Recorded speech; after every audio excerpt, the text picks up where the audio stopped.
देखो भाई, ऐसा है कि हमने तो बहुत लंबा सोच करके, दीर्घ काल को सोच करके ये योजना बनाई थी।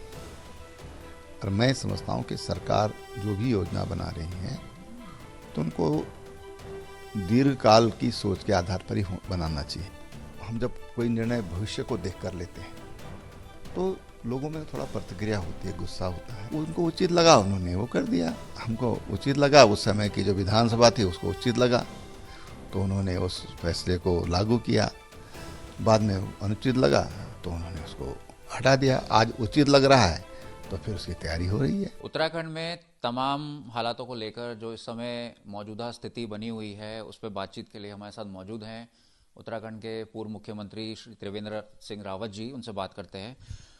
सर, इस समय जोशीमठ की स्थिति जो है वो दयनीय बनी हुई है। लोगों को राहत शिविरों में शिफ्ट करने की कवायद जारी है, लेकिन काफ़ी समय से जोशीमठ को लेकर जो जियोलॉजिस्ट हैं वो भी चिंता जता रहे थे।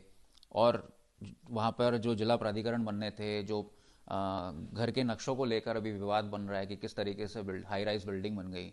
आपके समय में प्राधिकरण आए तो उसके बाद वो हटा दिया गया, आपके फैसले को पलट दिया। तो अभी किस तरीके से देख रहे हैं, कैसे बचेगा जोशीमठ? देखिए, जोशीमठ, जो विशेषज्ञों की जो राय है या विशेषज्ञों से जो मेरी बातचीत हुई है, उनका कहना है कि इसके लिए हमको जोन्स में उसको डिवाइड करना चाहिए। कौन सा क्षेत्र ऐसा है कि जो इसको स्थिर किया जा सकता है, वो निर्माण के योग्य है। कौन सा एरिया ऐसा है कि जिसको ट्रीट करके और फिर उसको स्टेबलाइज किया जा सकता है। अगर इस ढंग से उसकी जोनिंग हमने अगर कर ली विशेषज्ञों की राय से, तो उनका कहना है कि वहाँ पर निर्माण कार्य पुनः स्थापित किए जा सकते हैं। उसकी संभावना उनको लगती है कि हाँ, ऐसी संभावनाएं हैं। दूसरी बात ये कि जो वहाँ की जो भूमि है उसकी भार वाहन की क्षमता कितनी है, जिसको हम कहते हैं कि बियरिंग कैपेसिटी उसकी क्या है, ये सब चीज़ें वहाँ पर देखने की ज़रूरत है। फिर वहाँ की जो भूमिगत स्थिति है, भूगर्भीय जो स्थिति है, वो क्या है। उस भूगर्भीय स्थिति के आधार पर उसके अध्ययन करने के बाद ही सरकार को कोई वहाँ पर निर्णय लेना चाहिए।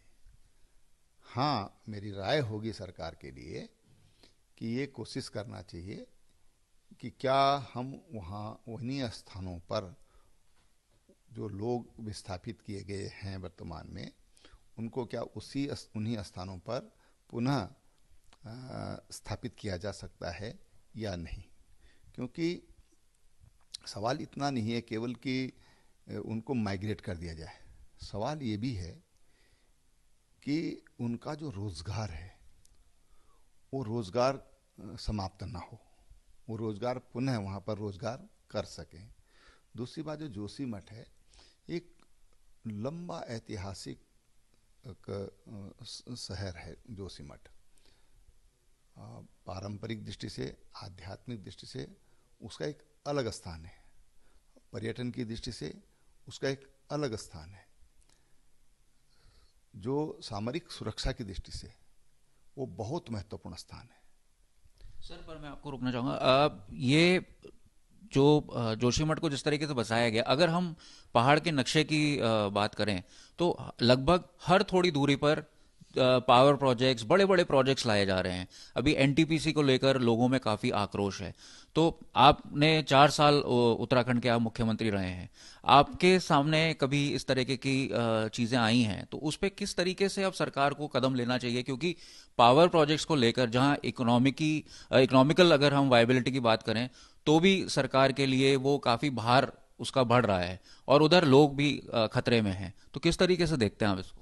नहीं, देखिए, अगर उससे जनहानि का खतरा है तो कोई भी प्रोजेक्ट जब बनते हैं तो देश के हित में बनाए जाते हैं। देश का हित का मतलब समाज का हित है, व्यक्तियों का हित है।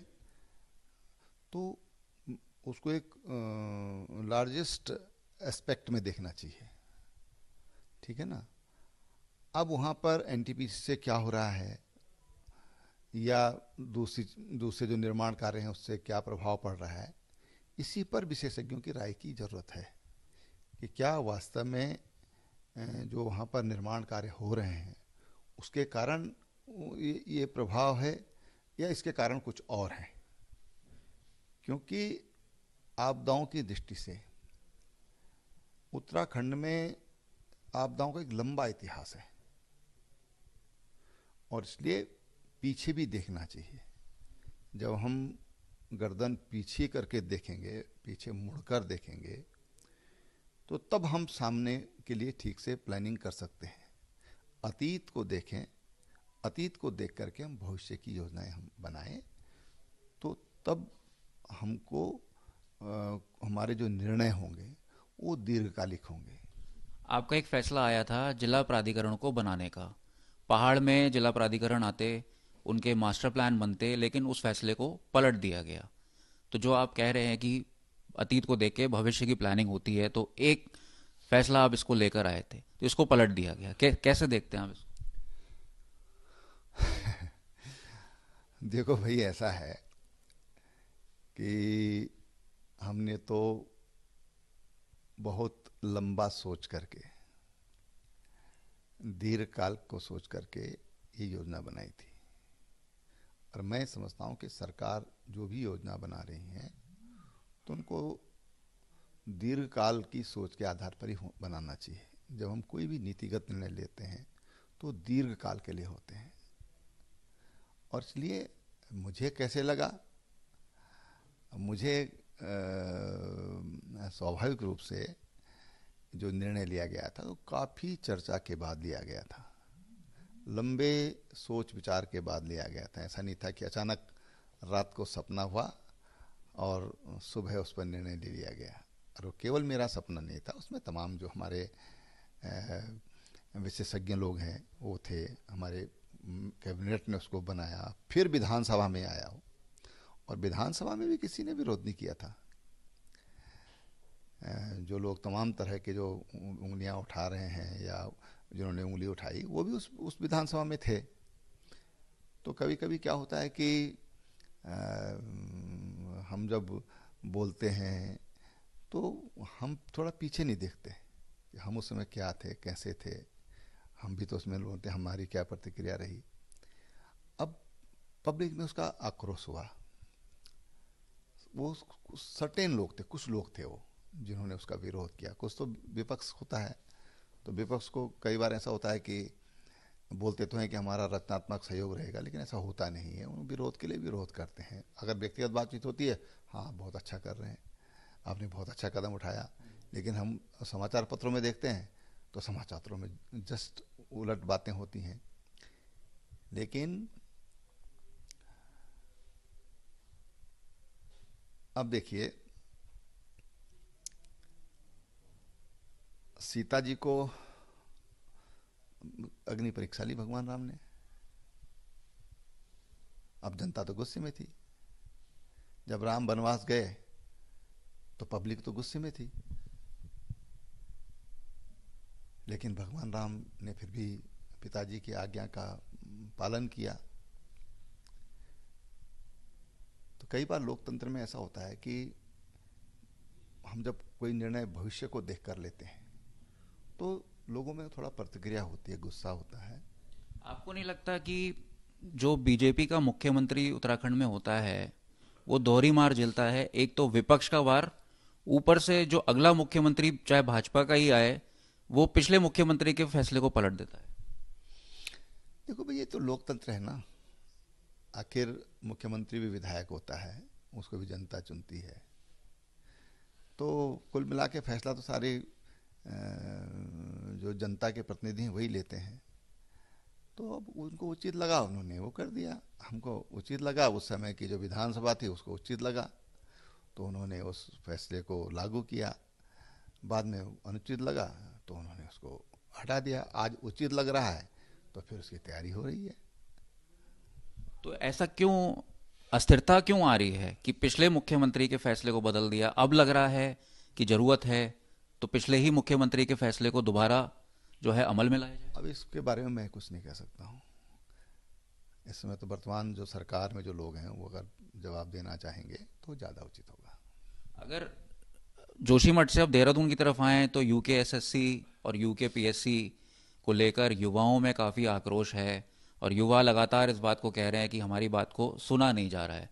सिंचाई विभाग के 228 पदों के लिए लगातार युवा जो है धरना प्रदर्शन कर रहे हैं, 3 महीने से अनशन पर हैं। सतपाल महाराज जी ने 2 बार मुख्यमंत्री को चिट्ठी लिखी है कि इनके पदों पर ध्यान दिया जाए, अभी तक कोई जवाब नहीं आ रहा। तो क्या कारण है इन चीज़ों? तो पहले तो मैं शुक्रिया करूंगा परमात्मा का कि 4 साल लगभग मुझे काम करने का मौका मिला और मुझे लगता है कि 70-72 परीक्षाएं हमने कराई और इस तरह के दाग लगने से मुझे बचाया परमात्मा ने। तो पहले तो उनका शुक्रिया अदा करता हूँ कि हम उन सब चीज़ों से बचे रह गए। अब जहाँ तक भर्तियों का सवाल है तो भर्तियों की प्रक्रिया में निश्चित रूप से समय लगता है, क्योंकि जल्दबाजी भी, अगर ज़्यादा जल्दबाजी भी नुकसान करती है। चाहे यूके-SSC हो, चाहे उत्तराखंड जो लोक सेवा आयोग है उसकी परीक्षा हो, या कोई और भी एजेंसी से भी हम कई बार पन्नागर यूनिवर्सिटी से एग्ज़ाम हुए हैं, टेक्निकल यूनिवर्सिटी से एग्ज़ाम हुए हैं, कई बार विभाग भी अपनी भर्तियां करते हैं। तो जल्दबाजी भी धीरे धीरे होनी चाहिए।